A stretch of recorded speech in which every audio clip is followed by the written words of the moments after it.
Hello friends, how to Barbie ఛానల్కి స్వాగతం. ఈరోజు మనం గీత వాళ్ళ ఇంట్లో ఉన్నాం. ఇక్కడ గీత ఇంటి పనుల్లో బిజీగా ఉంది. ఇక్కడ రాజా మంచం మీద పడుకొని ఉన్నాడు. ఆ పక్కనే జున్ను ఆడుకుంటూ ఉన్నాడు. మున్ని జున్నుని ఆడిస్తూ ఉంది. ఈ సీత అక్క బయలుదేరారో లేదో, నా పనులన్నీ పూర్తయ్యాయి. త్వరగా వెళ్ళి కట్టెలు తీసుకుని రావాలి. ఇంకా వచ్చేటప్పుడు ఈయనకి మందులు కూడా తీసుకుని రావాలి. ఏమండి ఏమండి, ఇప్పుడు మీకు ఎలా ఉంది? అరే గీత, నాకు నార్మల్గా వచ్చే జలుబే కదా చేసింది. నువ్వేం కంగారు పడకు. నేను బాగానే ఉన్నాను గీత. అలా దగ్గుతూ బాగానే ఉన్నా అంటారేంటండి? సరే, సీత అక్క వచ్చాక ఇద్దరం కలిసి కట్టెలకు వెళ్తాం. వస్తూ వస్తూ హాస్పిటల్ దగ్గర మీకోసం మందులు కూడా తీసుకొస్తాను. అలాగే గీత. అప్పుడే అక్కడికి చిన్ని వస్తుంది. గీత ఆంటీ, కట్టెలకి వెళ్ళడానికి మీరు రెడీగా ఉన్నారా? మీ పనులన్నీ పూర్తయ్యాయా? నా పనులన్నీ ఎప్పుడో అయిపోయాయి చిన్ని. ఇంతకీ సీత అక్క రాలేదేంటి? మమ్మీ ఇప్పుడే పనులన్నీ పూర్తయి బయలుదేరుతున్నారు. మిమ్మల్ని సిద్ధంగా ఉండమని చెప్పమని నన్ను ముందు పంపించారు. ఓ అలాగా, అయితే సరే చిన్ని. నువ్వు మున్ని ఇద్దరు కలిసి జున్ను దగ్గర ఉండండి, సరేనా? ఓ అలాగే గీత ఆంటీ. మున్ని జున్ను మనం ఆడుకుందాం. ఈ రోజంతా ఎంజాయ్ చేద్దాం. ఈ సీత అక్క ఎప్పుడు వస్తారో ఏంటో, ఇప్పటికే ఆలస్యమైంది. ఈయనకి మందులు కూడా తీసుకుని రావాలి. అప్పుడే అక్కడికి సీత హడావిడిగా వస్తుంది.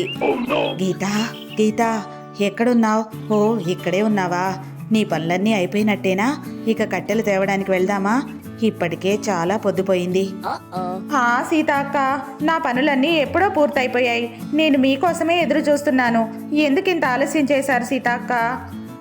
ఏం చెప్పమంటావు గీత, చిన్ని వాళ్ళ నాన్నగారికి అస్సలు ఆరోగ్యం బాగోలేదు, అందుకే ఆలస్యమైంది. అవునా? రాజా కూడా ఆరోగ్యం బాగోలేదు, బాగా జలుబు దగ్గు వస్తుంది. గీత, వాతావరణం వల్ల అందరికీ ఇలాగే జలుబు చేస్తుంది. పదండి సీతాక్క, త్వరగా వెళ్దాం. వస్తూ వస్తూ ఈయనకి మందులు తీసుకుని రావాలి. అలా అంటూ గీత రోడ్డు మీదకి వస్తుంది. కాస్త ఆగు గీత. చిన్ని, నువ్వు మున్ని ఇద్దరు కలిసి జున్నుని జాగ్రత్తగా చూసుకోండి. ఎక్కడికి బయటికి వెళ్ళకండి, సరేనా?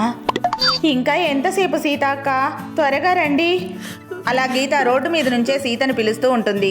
అప్పుడే ఒక లారీ వేగంగా వచ్చి గీతని గుద్దేస్తుంది. అలా గీత కింద పడిపోతుంది. అరే ఏంటది? అయ్యో గీత. ఓ ఏమైంది గీత? ఎందుకలా అరిచావు? అరే నా గీతకేమైంది? అలా సీత రాజా ఇద్దరు పరిగెత్తుకుంటూ గీత దగ్గరికి వస్తారు. అరే స్పీడ్ లో చూసుకోలేదు. అమ్మో, ఇక్కడుంటే ప్రమాదం, వెంటనే పారిపోవాలి. అలా ట్రక్ డ్రైవర్ పారిపోతాడు.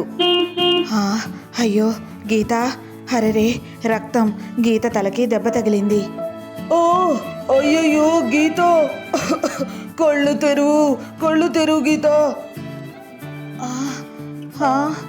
ఏమండి, నాకేం కాలేదు, నేను బాగానే ఉన్నాను. రాజా కంగారు పడకు, చూస్తుంటే ఇది పైపైన తగిలిన దెబ్బలాగానే ఉంది. నేను వెంటనే కట్టేస్తాను. పద, ముందు గీతని లోపలికి తీసుకెళ్దాం. అలాగే సీత వదినా, పదండి. అలా సీత రాజా ఇద్దరు కలిసి గీతని లోపలికి తీసుకొచ్చి మంచం మీద పడుకోబెడతారు. ఇక్కడ జున్ను ఏడుస్తూ ఉంటాడు. మమ్మీ, జున్ను ఏడవకు, గీత ఆంటీకి ఏం కాదు. అవును జున్ను, రాజా అంకుల్ ఇంకా సీత ఆంటీ ఉన్నారు కదా, వాళ్ళు చూసుకుంటారు. నువ్వు బాధపడకు జున్ను. పిల్లలు, మీరేం కంగారు పడకండి. గీతకి ఏం కాలేదు, చిన్న దెబ్బే, కట్టు కడితే సరిపోతుంది. అప్పుడే రాజా ఫస్ట్ ఎయిడ్ బాక్స్ తెస్తాడు. ఇదిగోండి సీత వదినా, ఫస్ట్ ఎయిడ్ బాక్స్. త్వరగా కట్టండి. ఇప్పుడే కట్టేస్తాను. ఇలా సీత గీత తలకి కట్టు కడుతుంది. గీత, ఎలా ఉంది ఇప్పుడు? నొప్పిగా ఉందా నీకు? ఏం పర్వాలేదక్క, ఇప్పుడు అంత నొప్పేమీ లేదు. రాజా, ఎందుకైనా మంచిది ఒకసారి డాక్టర్ని తీసుకొచ్చి చూపిస్తే మంచిది. గాయం చిన్నదే అయినా డాక్టర్ చూస్తే మనకి కాస్త ధైర్యంగా ఉంటుంది కదా.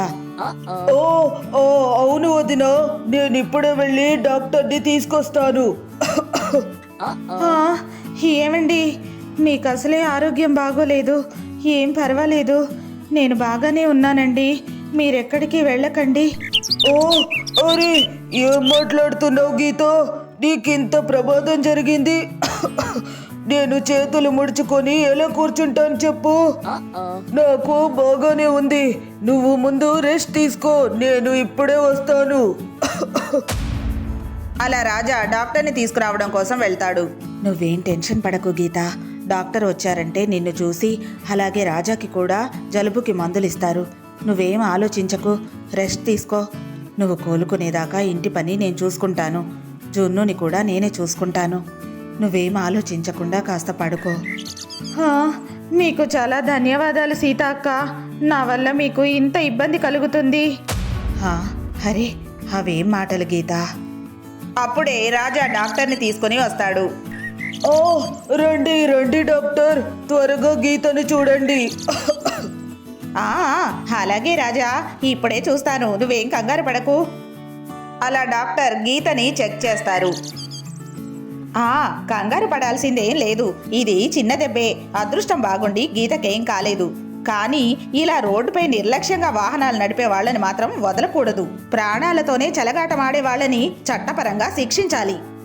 ఓ అవును డాక్టర్, ఆ బండి నంబర్ నాకు గుర్తుంది. నేను ఈరోజే పోలీస్ కంప్లైంట్ చేస్తాను. అవును రాజా, తప్పకుండా కంప్లైంట్ చెయ్యి. అలాగే నీకు జలుబు కూడా నేను మందులిస్తాను. ఇదిగో ఈ టాబ్లెట్స్ వేసుకో, నీకు జలుబు తగ్గిపోతుంది. ఇదిగో గీతకు నీరసం తగ్గడానికి ఈ మందులు వేయండి, సరేనా? అలాగే డాక్టర్, మీకు చాలా ధన్యవాదాలు. ఫ్రెండ్స్, చూశారు కదా, ఇదే ఈరోజు మా వీడియో. మా వీడియో కనుక మీకు నచ్చినట్లయితే తప్పకుండా లైక్ చేయండి. ఇంకా మా ఛానల్ని సబ్స్క్రైబ్ చేసుకోండి. Thank you for watching this video.